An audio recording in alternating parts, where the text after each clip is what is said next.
उकळी आली आहे। आता आपण झाकण ठेवून एक 3 ते 4 मिनिटं तसंच उकळू देऊया। मीडियम गॅस फ्लेम ठेवायची। झाकण काढून बघूया। वा, मस्त रंग सुंदर आणि वासही खूप छान सुटलाय। नमस्कार, मी अश्विनी डिके। आज अश्विनी स्वादिष्ट किचन मध्ये आपण हिरव्या फ्रेश मटार दाण्यांची पण लाल ग्रेव्हीची उसळ कशी करायची ते बघणार आहोत। यापूर्वी आपण हिरवागार मस्त रंग असलेली मटार उसळ कशी करायची पाहिलाय। ती खूप सगळ्या लोकांना आवडली, पण लोकांनी त्याला खूप छान प्रतिसाद दिला। पण त्याच वेळेस काही लोकांनी रेड ग्रेव्हीची पण उसळ दाखवा मॅडम असं म्हटल्यामुळे आज आपण रेड ग्रेव्हीची उसळ बनवतोय। करायला सोपी आहे, शिवाय सध्या बाजारात मटार तर खूपच आलेला आहे। पटकन आपल्याला फ्रेश मटार अवेलेबल होऊ शकतो। आता फ्रेश मटार मिळतात तेव्हा फ्रेश मटार दाणे वापरायचे। जेव्हा असे मटार मिळत नसतील त्यावेळेस आपण फ्रोझन मटारचाही वापर करून या पद्धतीची उसळ बनवू शकतो। पटकन साहित्य बघून घ्या, लगेचच कृती करूया। आपण मटारची रेड ग्रेव्हीची उसळ बनवतोय। इथे मी 1 कप सोललेले मटार दाणे घेतलेले आहेत।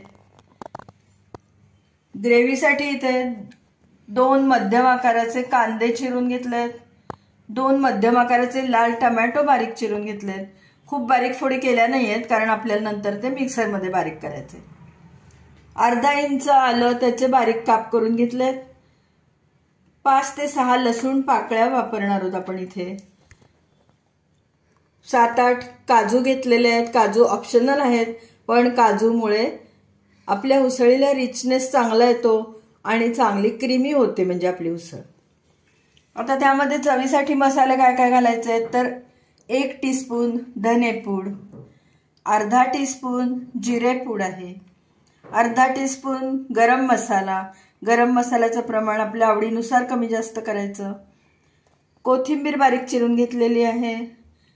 1 टीस्पून साखर। साखर ही पण ऑप्शनल आहे, पण थोडीशी गोडसर चव छान वाटते।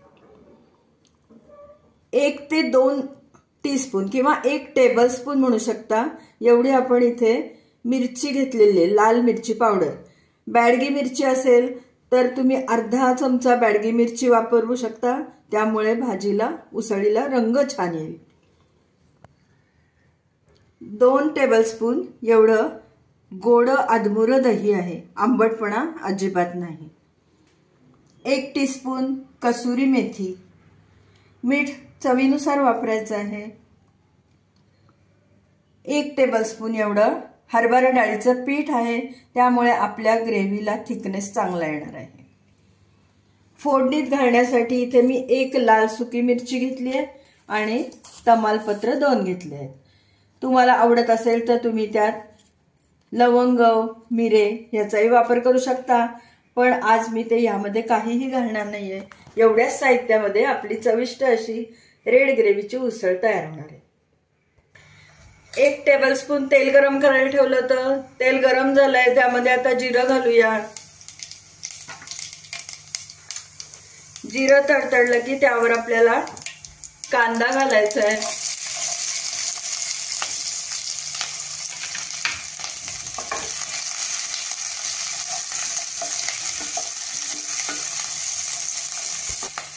लसूण आणि आलंही घालूया।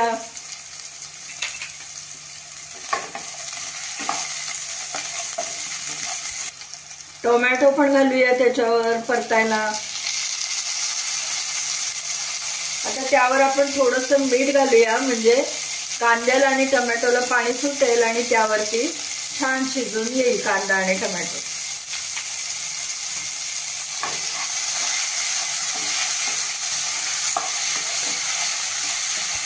काजू पण टाकते त्याच्यामध्ये।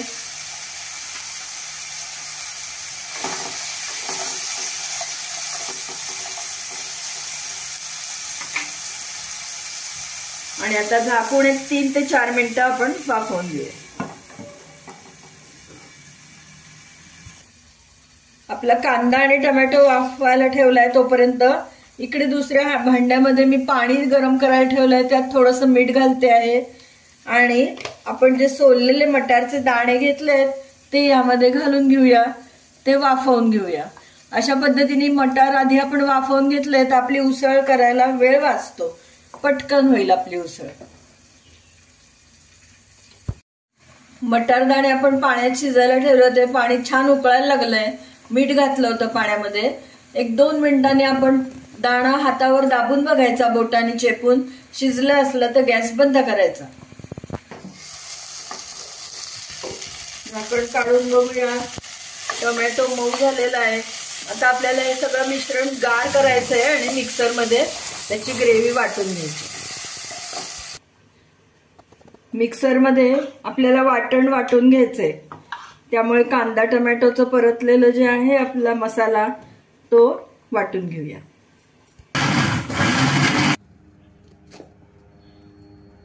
मस्त लाल ग्रेव्ही आपण वाटून घेतली आहे। आता मटार दाणे पण चाळणीत उपसून घेऊया आणि पुढची कृती करूया।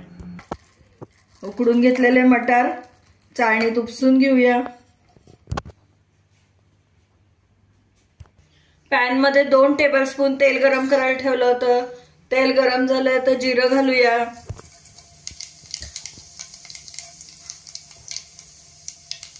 जिरं तडतडतंय, 1 सुकी मिरची आपण घेतली ती आणि 2 तमालपत्र ती पण त्या तेलामध्ये घालूया। हिंग 2 चिमूट, अर्धा टीस्पून हळद,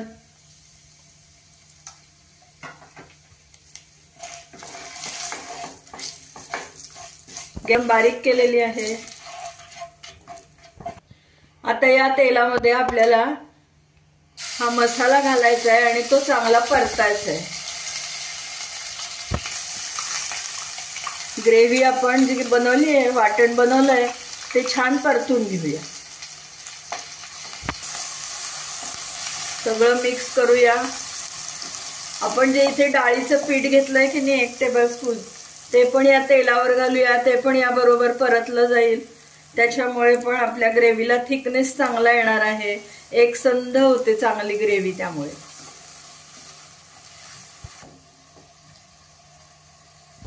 या ग्रेव्हीवरच आता आपण बाकीचे सगळे कोरडे मसाले घालून घेऊया। लाल तिखट, तिखटाचं प्रमाण आपल्या आवडीनुसार कमी जास्त करू शकतो। धनेपूड,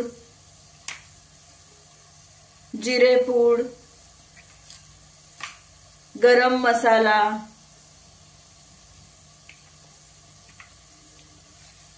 मीठ घालूया।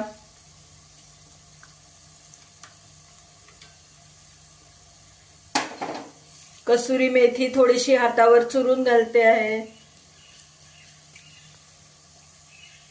थोडी आपण चिमूटभर साखर, चिमूटभर म्हणजे 1 अर्धा टीस्पून एवढीच मी साखर घेतली आहे।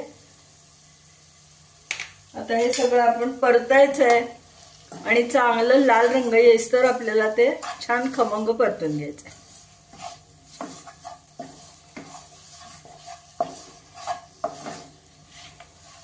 थोडं पाणी घालते,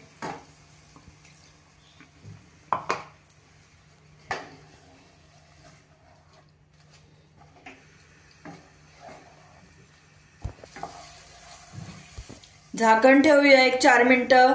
बाजूनी तेल सुटायला लागलं की त्यामध्ये आपल्याला हवं तसं पाणी ऍड करायचंय आणि मटार दाणे घालायचे। झाकण काढून बघूया, बघू शकता तुम्ही बाजूला छान त्याला तेल सुटलेलं आहे। आणि आता त्यामध्ये आपण फेटून घेतलेलं दही घालूया आणि पाणी घालायचंय। आपल्याला ग्रेव्ही करायची आहे उसळीला, तर त्यासाठी जे पाणी घालायचं ते मात्र नेहमी कायमच मी सांगितलंय की ग्रेव्ही सैल करण्यासाठी गरम पाण्याचा वापर करायचा, म्हणजे त्यातला मसाला छान वरती उठून येतो। हे फेटून घेतलेलं दही आहे ते घालूया, अगदी गोड दही आहे।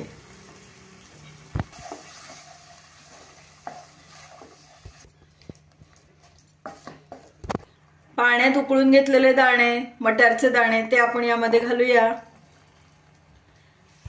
वाफवून घेतलेले दाणे असल्यामुळे आपली उसळ खूप लवकर तयार होते। आणि हे गरम पाणी तेही त्यामध्ये घालूया। आपल्याला ग्रेव्ही कितपत पातळ पाहिजे त्या अंदाजाने आपल्याला पाणी घालायचंय। आता आपण याला चांगलं एक 3-4 मिनिटं चांगलं उकळू द्यायचंय। उकळी आल्यानंतर 3-4 मिनिटं उकळू द्यायचं।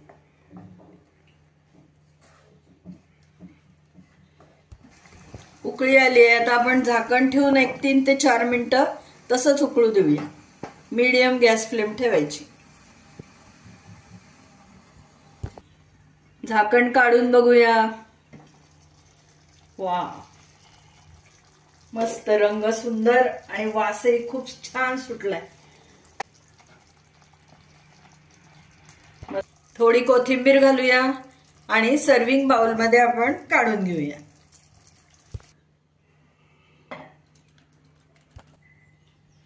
आपली लाल ग्रेव्हीची हिरव्या मटारची उसळ करून अगदी तयार झाली आहे। दिसतीये इतकी सुरेख आणि बघू शकता तुम्ही त्याचा थिकनेस पण अगदी परफेक्ट झालेला आहे। जशी हवी तशी ग्रेव्ही तयार झालेली आहे। या पद्धतीने तुम्ही पण रेड ग्रेव्हीची मटार उसळ बनवा आणि मला नक्की कमेंट द्या। जितकी हिरवीगार उसळ छान दिसते की नाही, तशीच ही रेड ग्रेव्हीची सुद्धा उसळ दिसतेही छान आणि चवीलाही सुंदर। तुम्हाला जर माझा आजचा रेड ग्रेव्हीचा मटार उसळीचा व्हिडिओ आवडला असला, ही रेसिपी आवडली असली तर लाईक करा, जास्तीत जास्त लोकांमध्ये शेअर करा आणि माझ्या चॅनलला सबस्क्राईब पण करा। सबस्क्राईब करताना शेजारचं बेल आयकॉनही दाबायला विसरू नका, म्हणजे मी वेळोवेळी पाठवलेली नोटिफिकेशन्स तुमच्यापर्यंत अगदी लगेच पोहोचतील। पुन्हा आपण नवीन अशा छानशा टेस्टी स्वादिष्ट रेसिपीसह लवकरच भेटूया। तोपर्यंत धन्यवाद।